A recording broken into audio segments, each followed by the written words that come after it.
জয়, সারাদিন খাটাখাটুনি করিস, এই শরবতটা খেয়ে নে, শরীর ঠান্ডা থাকবে আর ঘুমও ভালো হবে। আরে মা, তুমি এবার এত কষ্ট করতে গেলে কেন? দাও, শরবত দাও।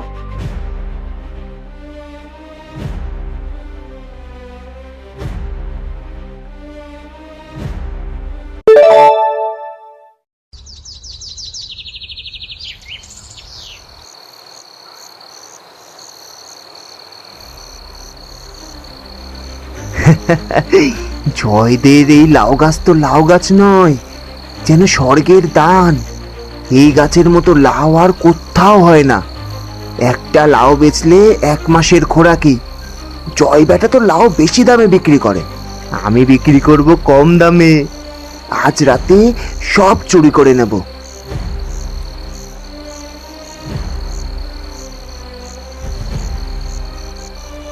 কে? কেউ মনে হয় আমাকে ডাকলো, পিঠে যেন কার স্পর্শ পেলাম। হতে পারে আমার মনের ভুল, রাত বিরেতে কাজ করি। আরে কি হচ্ছে এটা? ছাড় ছাড় বলছি, এ তো জাদু লাউ গাছ। ও মা গো, ও মা, বাঁচাও! ওরে বাবা রে, এ তো লাউ গাছ না, এ তো শয়তানের গাছ। আমি আর কখনো আসবো না, কখনো এখানে আসবো না। ছেড়ে দাও বাবা, লাউ ছেড়ে দাও। আহ আহ আহ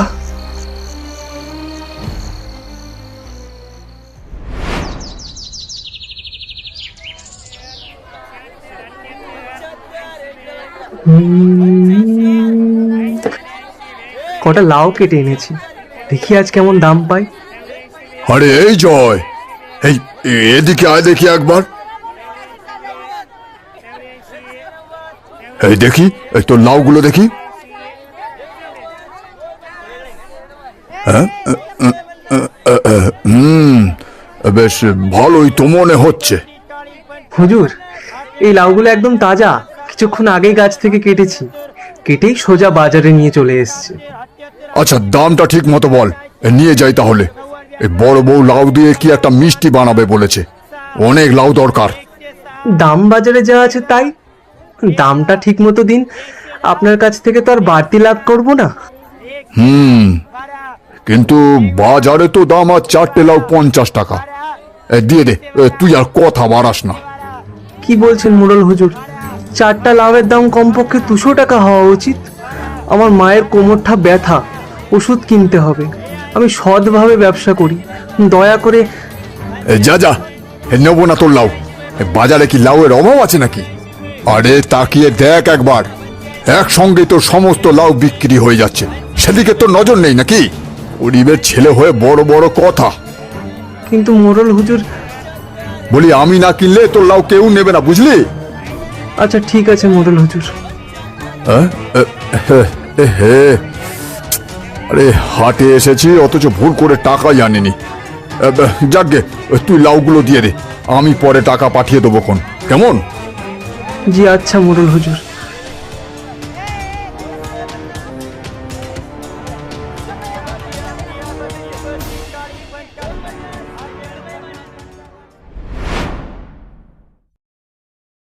আজ তো এই বাক্সে রাখার মতো কোনো টাকাই নেই।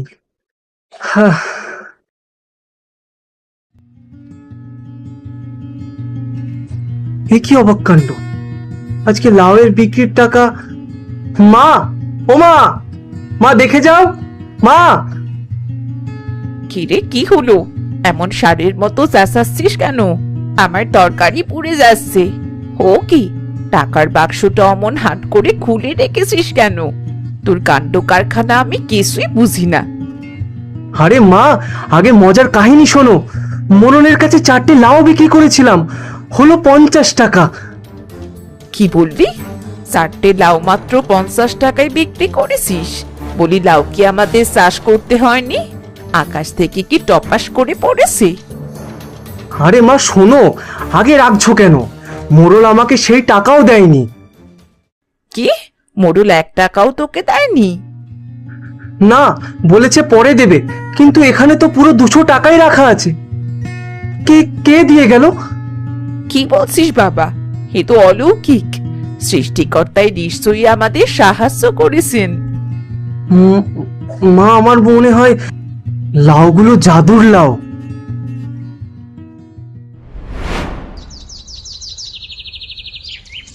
আজ জয়ের প্রিয় পিঠা বানিয়েছি। সকাল সকালেই পিঠে খেলে ছেলেটার মন ভালো হয়ে যাবে। আরে, আমি তো নারকেল কোড়াতেই ভুলে গেছি। যাই, গিয়ে নারকেলটা নিয়ে আসি।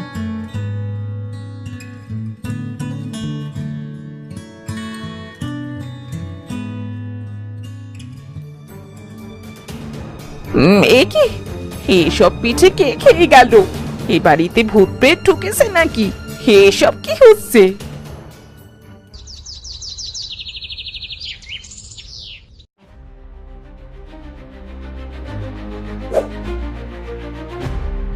এই তো, আজ তোকে পেয়েছি। বাড়িতে কি এক জাদুর লাউ গাছ লাগিয়েছিস? সেদিন আমাকে পেঁচিয়ে ধরে তুলে দূরে ছুঁড়ে মেরেছিল। আজ তোকে কে বাঁচায় দেখি। দে দে, সব টাকা পয়সা দিয়ে দে।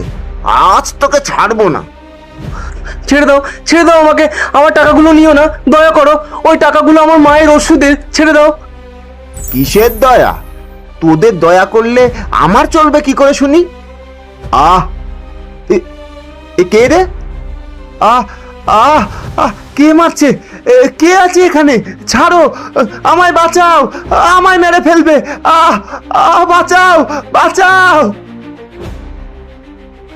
তাজ্জব ব্যাপার, কি হচ্ছে এসব?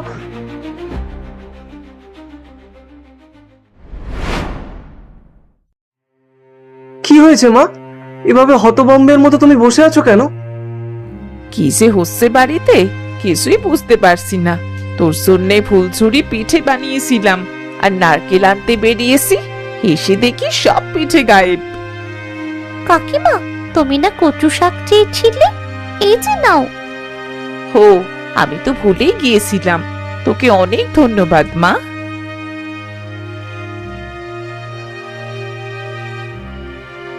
মা, আমার মনে হয় এই ছুটকি এসে তোমার সব পিঠে খেয়ে চলে গেছে। বাজে কথা বলিস না তো জয়।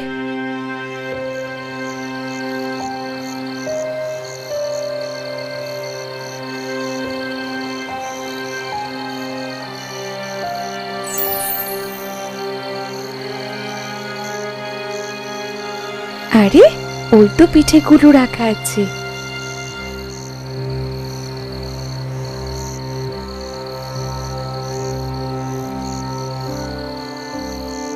এই এই কে তুমি?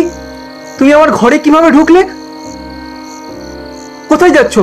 আগে বলো, আগে বলো তুমি কে? আমি তোমার কোনো ক্ষতি করব না, দয়া করে চিৎকার করো না। তাহলে বলো, তুমি কে? কেন আমার পিঠে খাচ্ছ? আমি আমি নীলিমা, পরিকন্যা। এই লাউয়ে বন্দী হয়ে আছি। মানে মানে তুমি কি একজন লাউবন্দি পরিকন্যা? হ্যাঁ, আমি লাউবন্দি পরিকন্যা। তাহলে কি ওগুলো মানে সবকিছু তুমি করেছো? হ্যাঁ, আমি তোমার লাউ চুরি থেকে বাঁচিয়েছি, টাকা এনে দিয়েছি, আর কালুকে মেরেছি। কিন্তু আমাকে লাউবন্দি হয়েই থাকতে হবে, আর একজন সৎ মানুষের সাহায্য ছাড়া আমি মুক্তি পাবো না। কেউ কেউ আসছে বোধহয়। জয়, আয় জয়, তুই কার সাথে কথা বলছিস রে? ও কিছু না মা, আমি মনে হয় ঘুমের ঘরে স্বপ্ন দেখছিলাম গো। তাজ্জব ব্যাপার।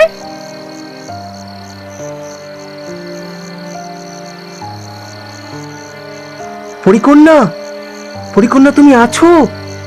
হ্যাঁ, আমি আবার আসবো।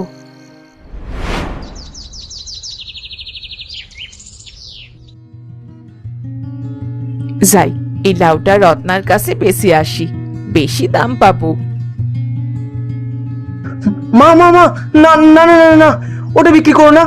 ওটা আমার, ওটা বিক্রি করো না। কেন রে বাবা, তুই এই লাউ দিয়ে কি করবি? আরে মা, দাও না, এই লাউটা বিক্রি করো না। বিক্রি করে কি হবে? তাজ্জব ব্যাপার।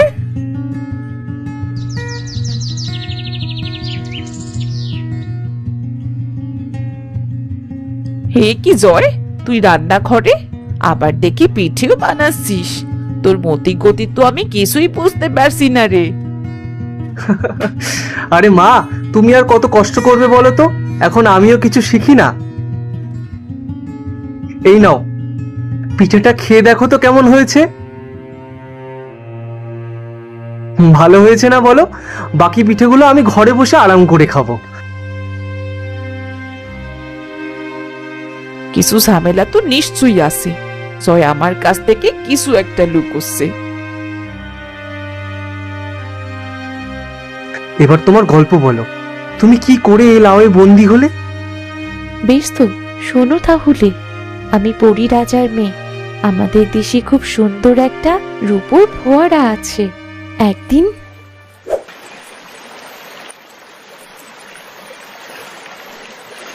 এই এত সুন্দর ফোয়ারায় গোসল করা কিনা মানা। বাবা মা সব সময় আমাকে বলে, খবরদার ওই রূপোর ফোয়ারায় গোসল করবে না। কিন্তু গোসল করলে কি হবে? শুধু শুধুই নিষেধ করা, আর কিছু না।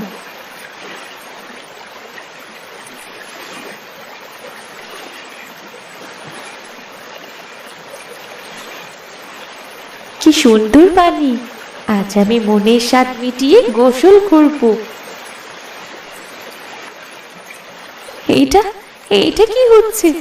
না বাবা না, আমি বরং পালাই।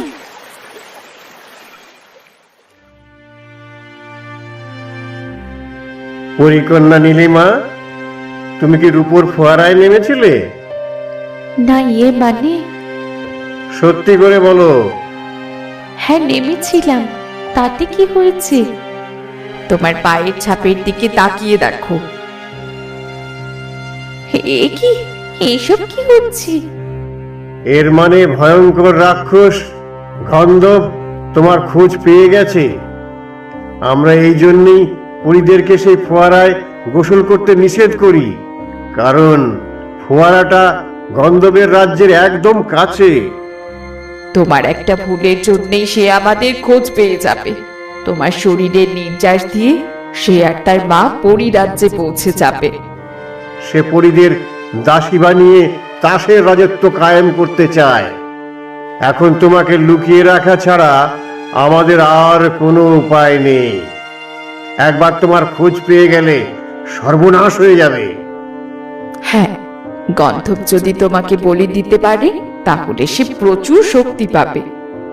তাহলে তাহলে এখন আমি কি করব? আমাদের হাতে আর কোনো উপায় নেই। তুমি নিজের নিরাপত্তার ব্যাপারে অজ্ঞ। তোমার নিরাপত্তা আমাদেরই নিশ্চিত করতে হবে। তোমাকে এবং তোমার নির্যাস লুকিয়ে ফেলার ব্যবস্থা করতে হবে। আমাদের ক্ষমা করো, এছাড়া আমাদের হাতে আর কোনো উপায় ছিল না। তার মানে তোমাকে গন্ধবের হাত থেকে বাঁচানোর জন্যই তোমার মা বাবা তোমাকে লাউয়ে বন্দি করে রেখেছে? কিন্তু এর হাত থেকে কি কোনো মুক্তি নেই? অবশ্যই আছে। আমাকে বাঁচাতে একজন সৎ মানুষের আত্মত্যাগের প্রয়োজন। সেই আত্মত্যাগের শক্তি দিয়ে আমি নিরাপদে পরী রাজ্যে পৌঁছে যেতে পারবো। গন্ধব আমার কোনো খোঁজ পাবে না। অথবা অথবা কি? গন্ধবের মায়ের কাছে একটা লাল গাছের শেকড় রাখা আছে। সেটা যদি আগুনে ফেলা যায় তাহলে গন্ধব বন্দী হয়ে যাবে। কিন্তু সেটা তো অসম্ভব, কারণ গন্ধবের মা কোনোদিন সেই লাল শেকড় হাত ছাড়া করবে না। নীলিমা, তুমি কোনো চিন্তা করো না, সময় মতো দেখবে সব ঠিক হয়ে গেছে। হায় সৃষ্টিকর্তা, এ কি সর্বনাশ এলো আমার ঘরে! এই পরী নিশ্চয়ই মুক্তির উপায় হিসেবে আমার ছেলের জীবন চায়। না, এ আমি কিছুতেই হতে দেব না।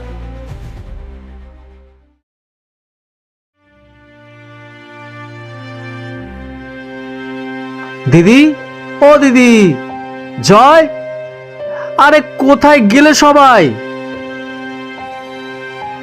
ভাই, তুই এসেছিস? আমার তো বড্ড বিপদ রে। আরে দিদি, তুমি কাঁদছো কেন? কি হয়েছে? জয়ের কাছে এক লাউবন্দি পরিকন্যা আছে। লাউবন্দি পরিকন্যা? তা কি যে বলো! তুই আমার কথা শোন, আমি বিন্দু মাত্র মিথ্যে বলছি না। সে পরিকন্যা নীলিমা এক ভয়ঙ্কর রাক্ষস গন্ধবের হাত থেকে বাঁচার জন্যে সে লাউয়ের ভেতর লুকিয়ে আছে। আচ্ছা, তাই নাকি?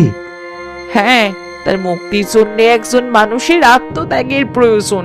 আর এর মানে সে জয়ের জীবন চায়। আত্মত্যাগ বলতে জয়ের প্রাণ চায়। আর আমার গাধা ছেলেটা তো ওসব বোঝে না। এখন আমি কি করব ভাই?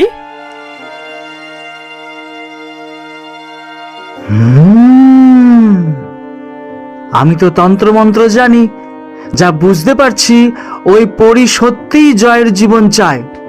চিন্তা করো না দিদি, আমি সব সামলে নেব। তুমি শুধু আমার কথা শোনো।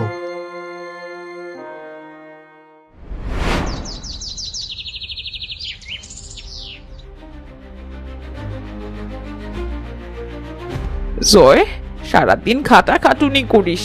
এই শরবতটা খেয়ে নে, শরীর ঠান্ডা থাকবে আর ঘুমও ভালো হবে।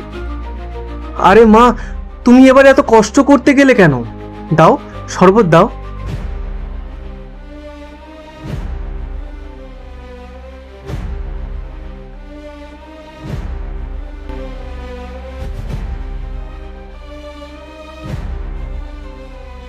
জয়, আমায় ক্ষমা করিস বাবা। তোকে ঘুমের ওষুধ না খাওয়ালে তুই আমাকে কিছুতেই এই লাউটা নিতে দিতিস না। তাই তোকে ঘুমে থাকতে থাকতে সব কাজ করতে হবে। আমি তোর ভালো চাই বাবা। এই যে ভাই, এই লাউয়ের ভেতরে সেই পরিকন্যা বন্দি। রতনের চোখ এড়িয়ে লাউ নিয়ে আসা অসম্ভব ছিল, তাই ওকে ঘুমের ওষুধ খাইয়ে ঘুম পাড়িয়ে দিয়েছি।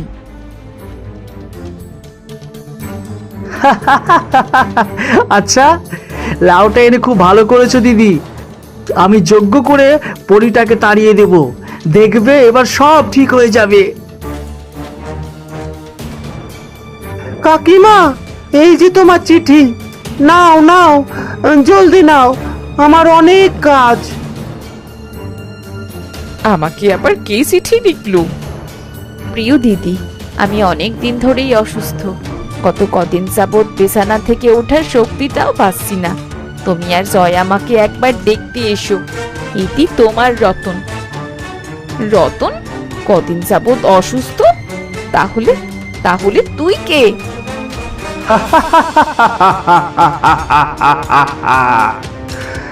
মানুষকে বোকা বানানো কত সহজ। আহ, জয়, বাঁচাও, বাঁচাও আমাকে, বাঁচাও। গন্ধব, ছাড়ো আমায়, ছেড়ে দাও। আমি তোমার কোনো ক্ষতি করিনি। ছেড়ে দেব? তোকে বলি দিয়ে আমি অসীম শক্তি অর্জন করব। না, নীলিমা, আমি আছি। আমি যেভাবেই হোক তোমাকে বাঁচাবো। বেটা খন্দম, তুই নীলিমার কিছুই করতে পারবি না। না জয়, আমি তোমার আত্মত্যাগ চাই না, কোনো দিন চাইনি। কিন্তু আমি স্বেচ্ছায় তোমার জন্য আত্মত্যাগ করতে প্রস্তুত। তুমি নিরাপদে পরিরাজ্যে ফিরে যাও। না, তুমি এইটা করো না। না জয় বাবা, তুই এইটা করিস না। ভীতু মানুষ, তুই কখনোই পারবি না। নিজের প্রাণ ত্যাগ করা এত সহজ জিনিস? বোকা রাক্ষস, তুই আত্মত্যাগের আসল অর্থ জানিস না। কি এসব কি হচ্ছে? গন্ধব, তোর খেলা শেষ। এবার নিজের ধ্বংসের প্রহর গুনতে থাক। মূর্খ পরি, আমার না, তোদের দিন শেষ। আমার দাসদাসী হওয়ার জন্য তোরা প্রস্তুত হ। গন্ধব, তুই নিজের স্বার্থে এত ব্যস্ত ছিলি যে তুই তোর অসুস্থ মাকে কোনো সেবা যত্ন করিসনি। কি মনে পড়ছে মায়ের কথা? মা? মা তো বোকা পরি। মায়ের কথা ভেবে দিন রাত তার পাশে বসে থাকলে এই পরিকন্যার খোঁজ পেতাম কি করে? এইখানেই তো ভুল করেছিস। স্বার্থপরের মতো নিজের কথাই ভেবেছিস। স্বার্থপরতা সব সময় ধ্বংস ডেকে আনে। শোন, তুই তো এদিকে নীলিমাকে খুঁজতে ব্যস্ত, ওদিকে পরীরা তোর অসুস্থ মাকে সেবা যত্ন করে সুস্থ করে তুলেছে। তোর মা তোর উপর এত রেগে গেছে যে সে নিজেই আমাদের লাল শেকড় দিয়ে দিয়েছে, আর সে এখন পরীদের প্রশংসায় পঞ্চমুখ। একেই বলে ভালো কাজের ফল কখনো বৃথা যায় না। মিথ্যে কথা, মা কখনোই এই কাজ করতে পারে না। বিশ্বাস হলো না তো? এই এই দেখ, তোর মাই এটা দিয়েছে তোকে শিক্ষা দিতে। মা এটা ধরুন, জলদি আগুনে ফেলে দিন।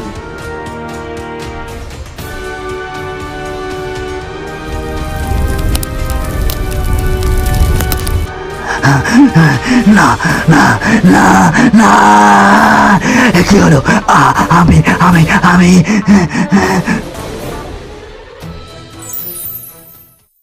চল বেটা, এইবার তোর মায়ের কাছে চল। নীলিমা, তুমি মুক্ত। চলো এবার পরিরাজ্যে ফিরে চলো। জয়, তুমি আমার চিরকালের বন্ধু, কিন্তু আজ আমি খুব ভয় পেয়ে গিয়েছিলাম। তুমি সত্যি আমার জন্য নিজের জীবন দিয়ে দিতে? কে বলল তোমায় আমি নিজের জীবন দিয়ে দিতাম? জীবন দিলেও তুমি গন্ধর্বের হাত থেকে মুক্তি পেতে না, কারণ আমার জন্য সেটা পরিপূর্ণ আত্মত্যাগ হতো না। তাহলে তুমি কি ত্যাগ করতে চাইছিলে? এই যে আমার লাউ গাছটা, এটা কেটে ফেলতাম। এটা যে আমার জন্য কত প্রিয় তুমি জানো না, কেউ জানে না। আমাদের রুজি রুটির মাধ্যম এটা। এই লাউ গাছের জন্যই তো আমরা বেঁচে আছি। এটা কেটে ফেলা মানে আমার জীবনের সবচেয়ে বড় আত্মত্যাগ। যাক, সেই আত্মত্যাগ তোমার আর করতে হয়নি। তোমার লাউ গাছে কখনো ফলের অভাব হবে না। আজ আসি, তোমাদের সাথে আবার কখনো দেখা হবে।